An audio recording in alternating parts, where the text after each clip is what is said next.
नमो नमः। स्वागत है आपका मेरे चैनल पर। आज मैं 8वीं कक्षा की संस्कृत की पाठ्य पुस्तक मंथन भाग 3 का पाठ 5 इसका प्रश्न अभ्यास करूंगी। तो चलिए शुरू करते हैं। पाठ 5 महाकवि कालिदासः का प्रश्न अभ्यास। पहला प्रश्न देखिए, उचितम पदेन उत्तराणि लिखत। उचित पद से उत्तर लिखिए। पहला है, कः विश्व प्रसिद्धः कविः आसीत्। कौन विश्व प्रसिद्ध कवि था? तो उत्तर होगा कालिदासः।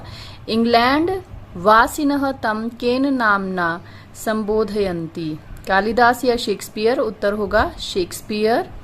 कः का शास्त्रार्थे पंडितान् पराजितः अकरोत्। विद्योत्तमा। मार्गे पंडिताः कम् अपश्यन् मूर्खम्। कः राजकुमार्या सह शास्त्रार्थे समर्थः। आचार्यः या शेक्सपियरः? अब क्योंकि शेक्सपियर कालिदास को कहा गया है तो उत्तर होगा शेक्सपियरः। पूर्ण वाक्येन उत्तरत। पूर्ण वाक्य में उत्तर दीजिए। शेक्सपियर, यहाँ पर ध्यान दीजिए, शेक्सपियर कालिदास को ही कहा गया है, तो कालिदास ने ही उनको शास्त्रार्थ में हराया था, तो यहाँ पर कालिदास होगा उत्तर।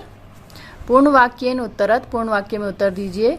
विद्योत्तमा काम प्रतिज्ञाम अकरोत्। अब इनके थोड़े से उत्तर बड़े हैं, इसलिए इनको मैं आपको डायरी में लिखकर दिखा देती हूँ कि इनके उत्तर किस प्रकार से होंगे। तो पहले प्रश्न का उत्तर होगा, विद्योत्तमा प्रतिज्ञाम अकरोत् यत् अहम तेन सहैव विवाहं करिष्यामि यः मां शास्त्रार्थे पराजितुं कर्तुं शक्यते। प्रश्न 2, मूर्खः किं करोति स्म। मूर्ख क्या करता था? उत्तरम, मूर्खः यस्मिन् शाखोपरि उपविष्टः आसीत् तामेव शाखां कुठारेण कर्तने मग्नः आसीत्। प्रश्न 3, पंडिताः तं किं कर्तुम् अकथयन्। उत्तर, पंडिताः तम् अकथयन् यत्र यत्र वयं त्वां नयामः तत्र किमपि न वदतु। यदि वदिष्यति तर्हि विवाहो न भविष्यति। तो ये थे इसके लिखित वाले भाग, और अब पुनः हम लोग पुस्तक में बाकी के प्रश्नों को हल कर लेते हैं। प्रश्न 3, रेखांकित पद को आधार मानकर प्रश्न निर्माण करें। कालिदासः संस्कृतस्य प्रसिद्धः कविः आसीत्।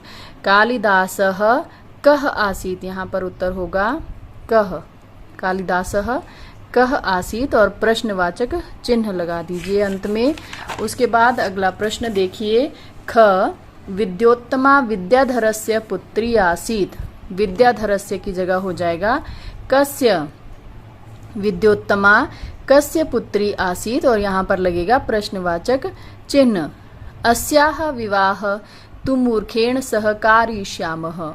मूर्खेण की जगह हो जाएगा केन और आगे अंत में लगेगा प्रश्नवाचक चिन्ह। तो प्रश्न बनेगा, अस्याः विवाहः केन सह कारयिष्यामः।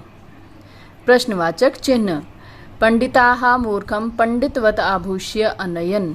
पंडिताः मूर्खं, पंडितवत् की जगह आएगा कीदृशम् आभूष्य अनयन्।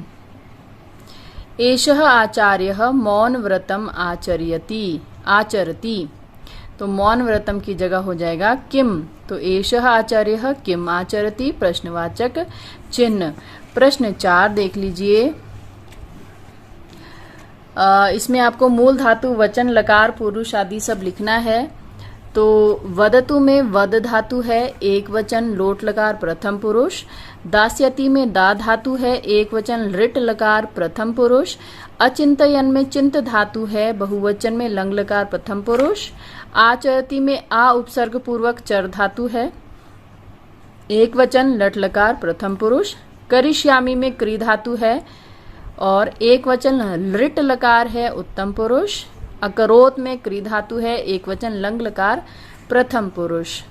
प्रश्न 5, उपसर्ग प्रत्यय पृथक करके लिखिए। अब यहाँ पर आगच्छ में आ उपसर्ग है और गम धातु है। उपविष्टः में उप उपसर्ग है और विष धातु है। गच्छन में उपसर्ग कोई भी नहीं है, गम धातु है और क्षत्रिय प्रत्यय लगा है।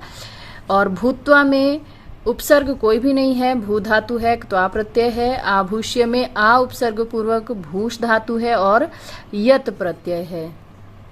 अगला प्रश्न है संस्कृत भाषायाम अनुवादम कुरुत, संस्कृत भाषा में अनुवाद कीजिए, ट्रांसलेट इन संस्कृत। कालिदास पहले मूर्ख थे, कालिदासः पूर्वे मूढ़ः आसीत्। इंग्लैंड देशवासी उन्हें शेक्सपियर के नाम से बुलाते हैं, इंग्लैंड देशवासिनः तं शेक्सपियर इति नाम्ना संबोधयन्ति। वह कुल्हाड़ी से शाखा को काट रहा था, स कुठारेण शाखाम कर्तयति स्म। इसका विवाह तो किसी मूर्ख के साथ करवाएंगे, अस्याह विवाह तु मूर्खेण सह कारयिष्यामः। वे उसे पंडित के समान सजाकर ले गए, ते तम पंडितवत आभूष्य नीतवन्तः। इसके साथ ही ये वीडियो समाप्त होती है। कुछ अन्य अगर इस पुस्तक के प्रश्नों का अभ्यास या किसी पाठ की हिंदी यदि आप चाहते हो तो मुझे कमेंट करके बताइएगा, क्योंकि मेरा तो काम ही यही है कि आप लोगों को की जो भी संस्कृत और हिंदी विषय में कठिनाई हो उसे मैं दूर करने की पूरी कोशिश करूंगी, लेकिन आपको कमेंट करके मुझे बताना तो पड़ेगा। तो कमेंट कीजिए, सब्सक्राइब कीजिए मेरे चैनल को। वीडियो देखने के लिए आपका बहुत बहुत धन्यवाद।